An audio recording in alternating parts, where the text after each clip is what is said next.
It's Wednesday, March 1st, 2023, and this is KBIA's Views of the News.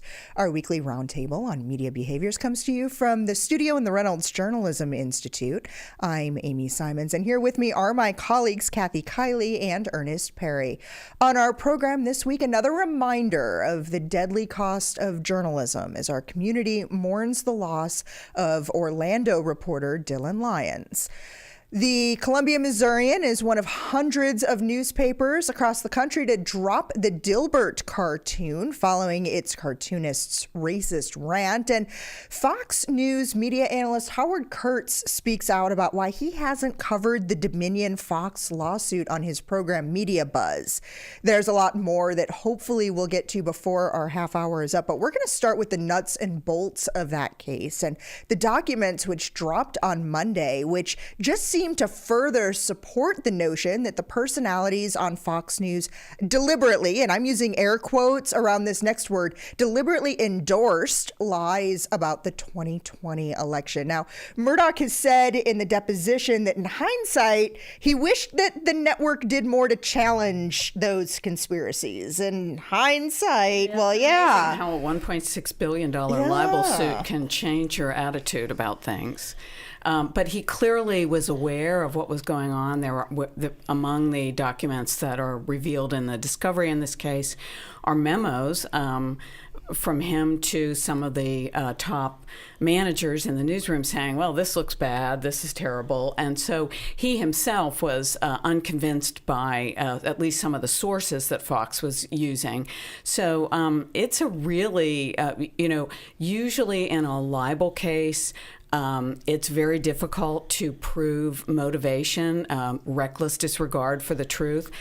It's looking pretty tough for Fox right now. I mean, this data dump, I think, is really devastating. No, I would agree. I mean, if you sort of look at all the information that's come out so far, it appears that the talent was running the ship as opposed to the actual managers who's supposed to, the executive producers, the directors, the news directors, all of those are the people who Murdoch hired to run the operation. But it appears that Tucker Carlson and others, they were the ones who were actually running these shows. Aided and abetted by a hands-off, laissez-faire management. Because surely Murdoch, if he wanted to stop this, could have. But what's clear about this is, and I talked about this with some of my students this week, this is a clear violation of one of the great tenets in Walter Williams' Code of Ethics, the Journalist Creed, where he says bribery by one's own pocket is as much to be avoided as bribery by another's. And this was a case where Fox saw viewers leaving when they told the truth and decided, gee, it's better to give those viewers what they want, even if it's not true, so they'll keep watching us. And that is what Walter Williams was talking about back at the turn of the last century. And boy, what a visionary he was to see those problems. No, absolutely. I mean, and I think it was almost as if, Rupert Murdoch and others were sort of walking this fine line. They even talked about it, we're going to thread the needle. Mm-hmm. Well, I don't think you actually hit the little hole in threading the needle. Or they forgot the needle threader. They forgot something because, they were literally, they were at least if you believe the information that's coming out in this defamation suit, they were basically going along with the lie that the election was stolen and that Dominion had set up these voting machines and rigged them so that Biden would win the election. And Dominion they were literally basically saying, no, we didn't do anything. Our machines were accurate. And they could wind up winning this case. Which is interesting because that standard of actual malice is very, very hard to prove. And at least in, the conversations I've been listening to in the news media and reporting and interpretations I've been reading, in that court of public opinion, it looks and feels like they may have been able to do that here. Here's the thing. If this is a jury trial, Fox is in trouble. They can hope that this is not a jury trial, but if this is a jury trial, Fox is going to be in trouble because based on Talk the about information why. we have now. Because I'm kind of wondering about the people that might make up that jury, and I'm wondering if that is the case. If you're sitting on a jury, yeah, and there's clear information about the fact that you not only knew it was a lie, but supported the lie over and over and over again and didn't do anything to stand in front of it.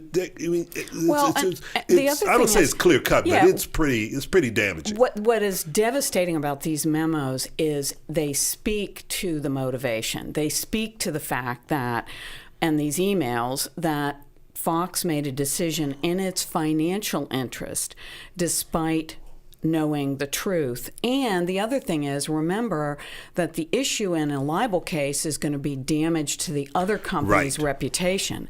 And did the company, or was the company put at a financial loss or at risk of a financial loss and a reputational loss?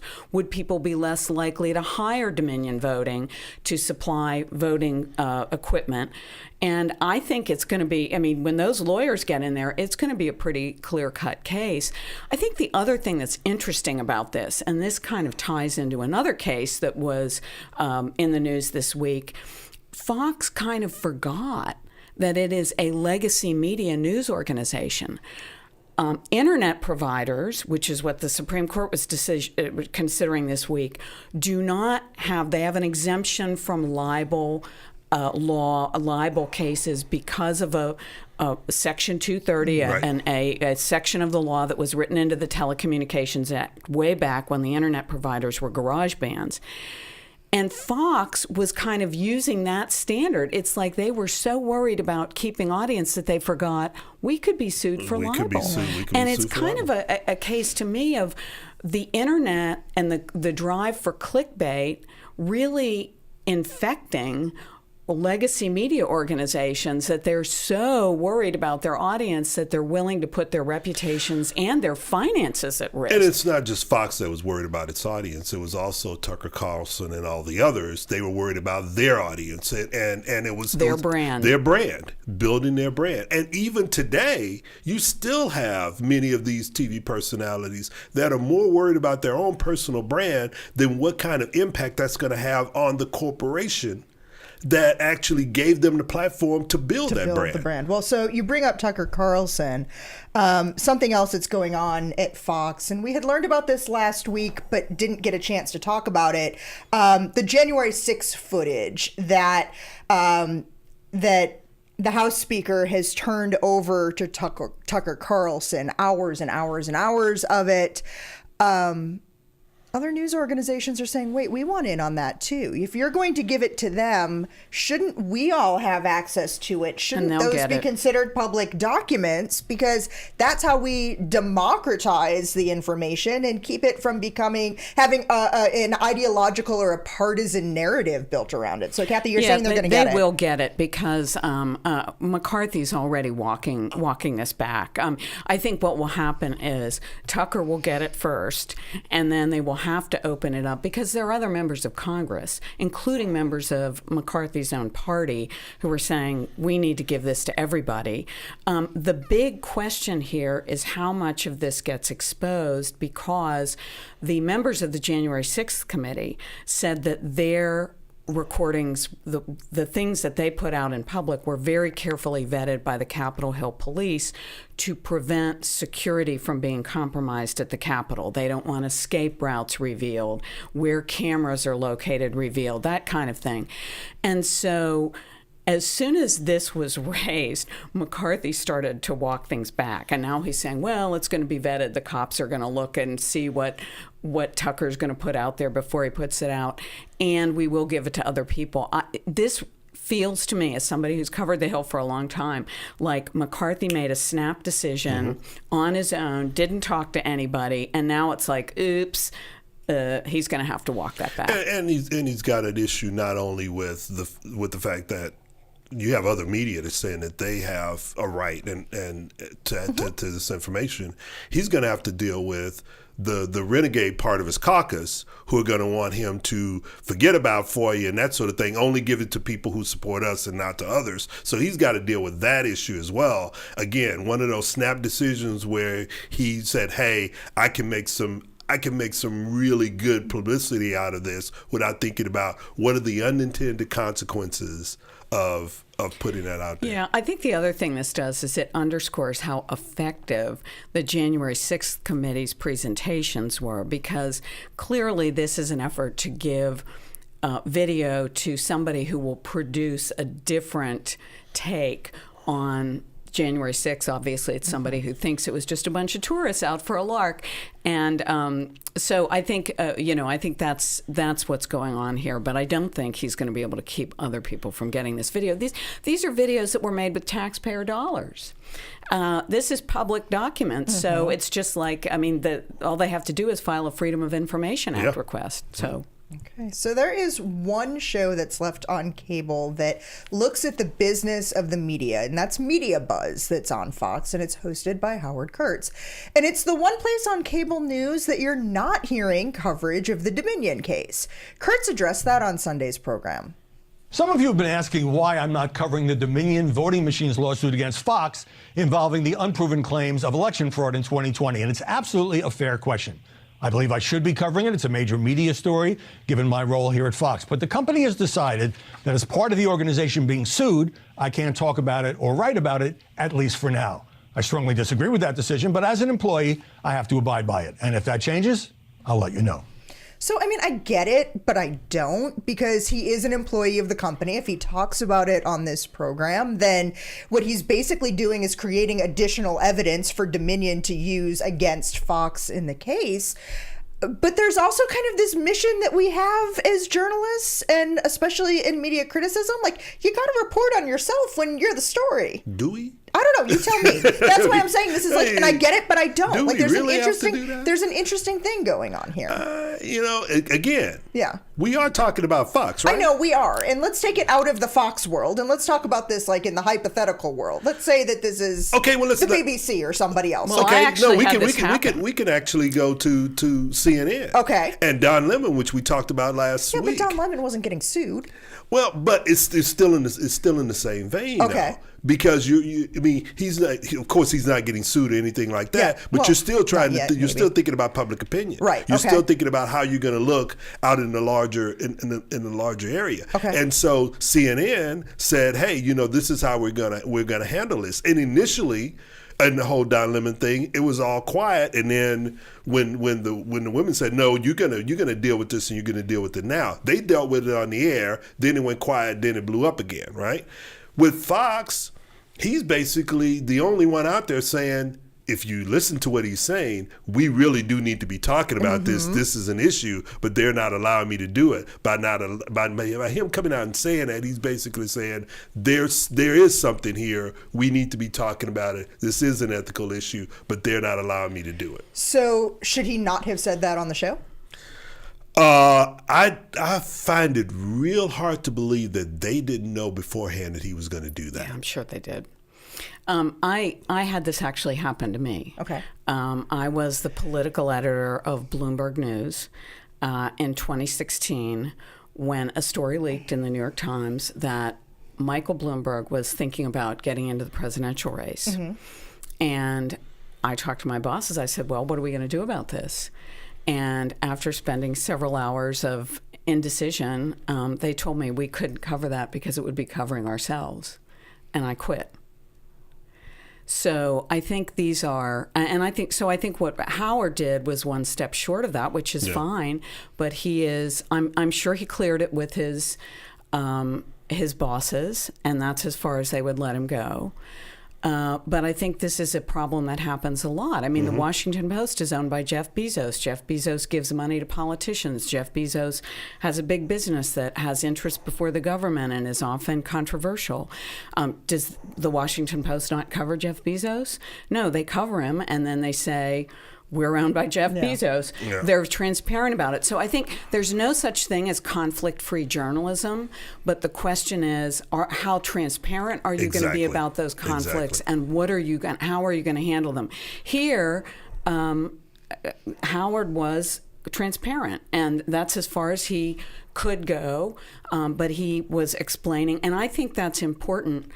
You might disagree with his decision and say he should have walked out or something, but he was at least transparent. He explained it to the readers and the listeners, and lets them decide how honorable he's being, but at least he's sticking to some kind of journalistic standard of transparency, which I think is important. No, exactly. And I guess the point that I'm making is that, I mean, the fact that it's a lawsuit raises it way past the level of what we were talking about in terms of Don Lemon, but you're still talking about that transparency part, and that's what's really important here. I mean, the fact that he had to get that clear before he went and did that.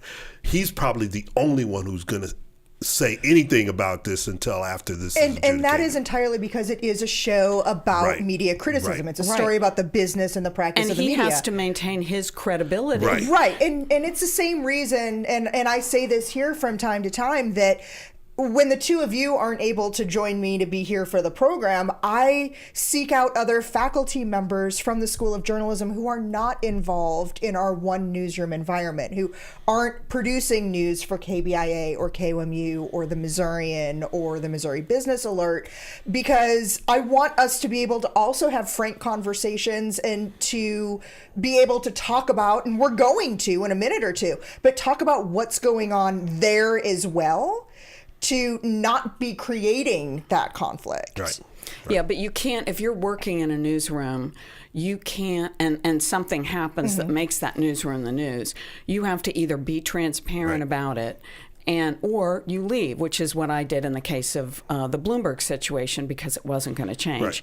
And I was going to be the one not making assignments that we should be making. So, it runs the gamut, but I do think, in my case, I felt my credibility was at issue as a journalist, and I lost a lot of money in that decision, but my credibility was more important to me than the money. But it does depend on the organization. It does. And the decisions made at the top about how transparent you're going to be about the situation that you're in, by basically you're the news, you're being covered by everyone else. Right. So I think what he did was a good move. I think.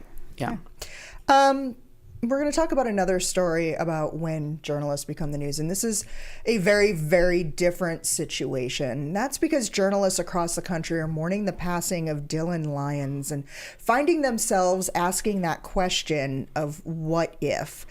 Dylan Lyons died last Wednesday, gunned down along with photojournalist Jesse Walden.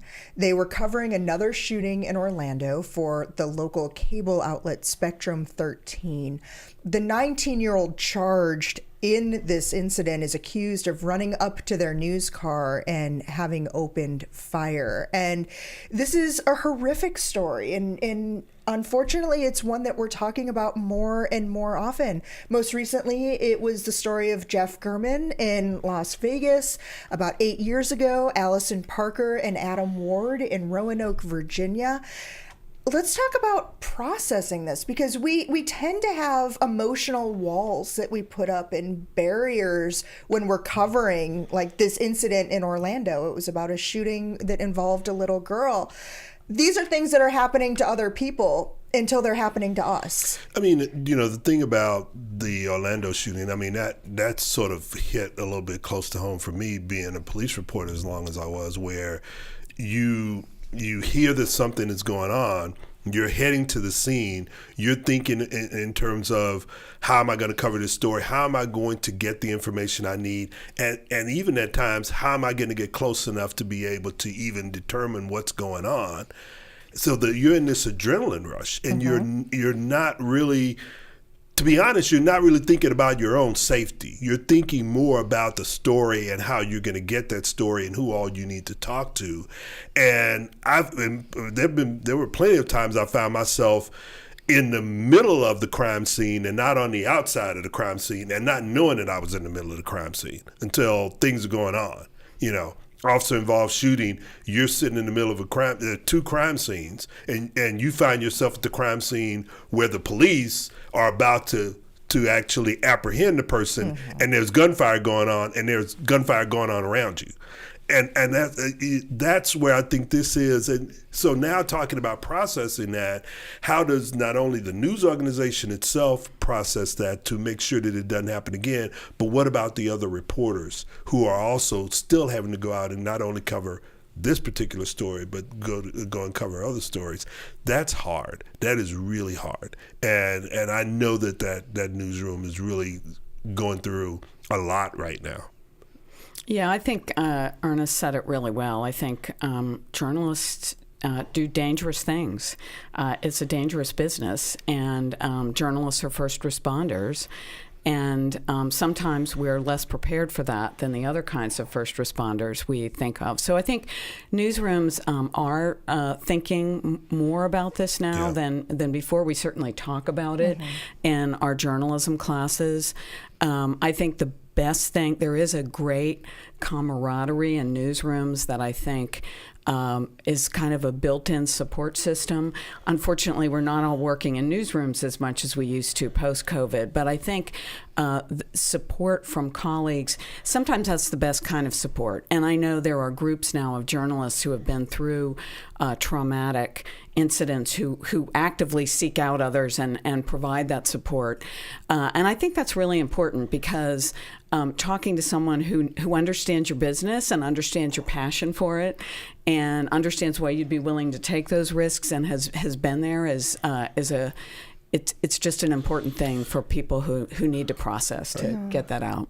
And I do think that newsrooms and news organizations are providing more mental health support now. I know in light of everything that's gone on. I mean, going all the way back to 9/11, I can tell you that when I covered the uprisings that happened after Rodney King in Los Angeles, there wasn't anything like that, and I spent literally 4 days in the zone where all this was going on, and then I got out, and it took a couple of days to sort of process exactly what you were in. But there's no, other than me and the photographer who I was with, we were the only two that really talked about it.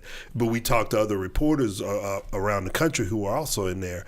But there wasn't anything set up by the company itself to deal with that. Yeah, and huge shout out to the Dart Center for Journalism and Trauma, which actively programs for this. And I know from experience will reach out to journalists who have had traumatic experiences and help counsel them. It's a great resource. And you have that now. I mean, the fact that we have instant communication with reporters all over, that helps now. I mean, that wasn't there. You have companies who have set up counseling and made sure that their employees are taking advantage of that.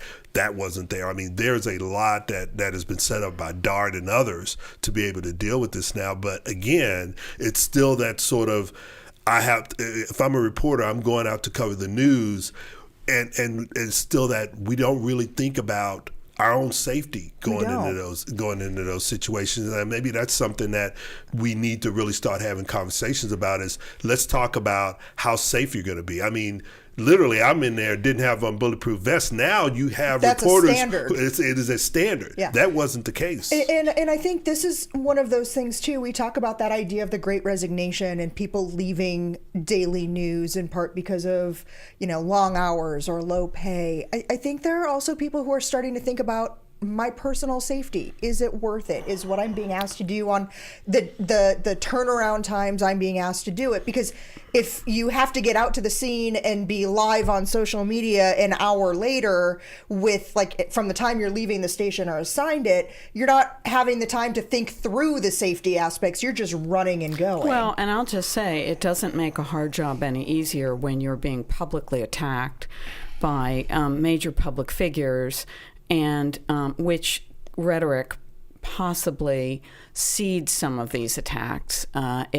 So I think that has to be factored into. The other thing I think that really needs to be addressed is, editors, producers, and others who are making a decision to send people out to cover these things, maybe we need to stop and say, wait a minute, do we need to cover this live?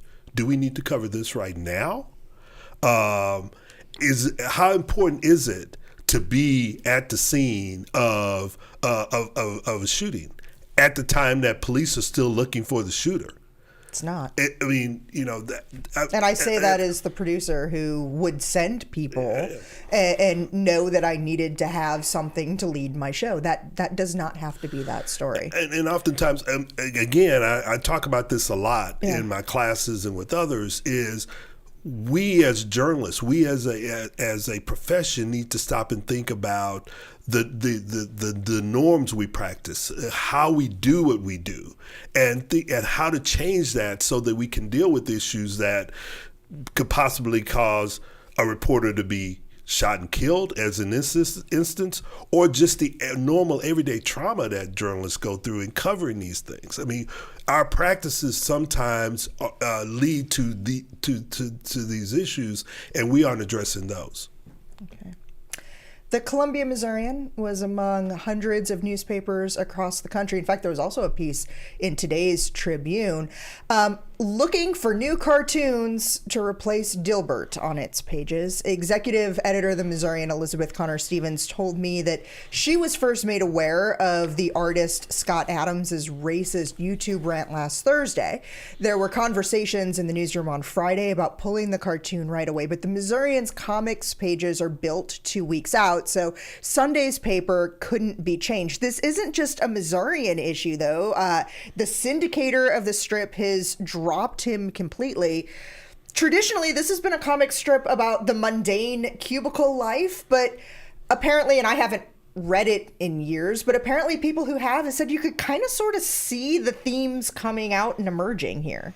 Yeah, well, I can't say that I've done an analysis of Dilbert, but and comics are always, as anybody who's ever worked in a newspaper knows, this is one of the touchiest subjects ever if you take a comic down.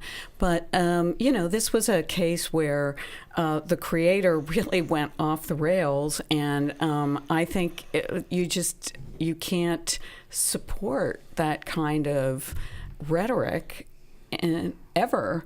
And so I think all the news organizations did the right thing. There are a whole bunch of letters on our Links blog, letters to readers from editors of papers across the country explaining their decision.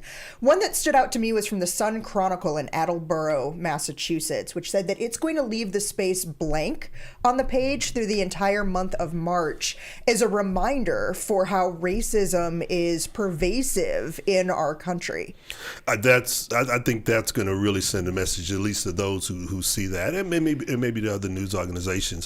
I can't believe that he would come out and say this and not know that there were going to be these kinds of repercussions. Maybe he felt like, I've made enough money, now I'm going to let people know what I really think, and then go in that direction. But especially when you hear what he said, how he doubled down on it, and how he still stands behind it, and just his justification for it, it makes no sense to me whatsoever that you didn't know that you were going to lose everything that you built. Well, and not just the cartoon. He also has a book that's supposed to be coming out in the fall. And the book was dropped. And the book and the publisher have dropped him as well. It seems the only voice out there supporting him is Elon Musk. Right. Or 4chan. Okay, well, and 4chan, exactly. Well, that music means we are pretty much out of time for this week. Thank you for spending the last half hour with us. Read more about the topics we talked about today on our Links blog. That's under the programs and the podcast tabs at kbia.org. We're also available wherever you get your podcast downloads, including iTunes, Spotify, and Stitcher. Like us on Facebook or follow us on Twitter. Our handle there is @ViewsOnKBIA. I'd like to invite you to leave us comments, questions, see what we'll be talking about next week. Thanks to RJI's Travis McMillan for directing today's show, to Kia Thomas for handling the audio. Tim Pilcher composed our theme music. I'm Amy Simons. Be sure to join us again next week when we're back with you for another edition of Views of the News.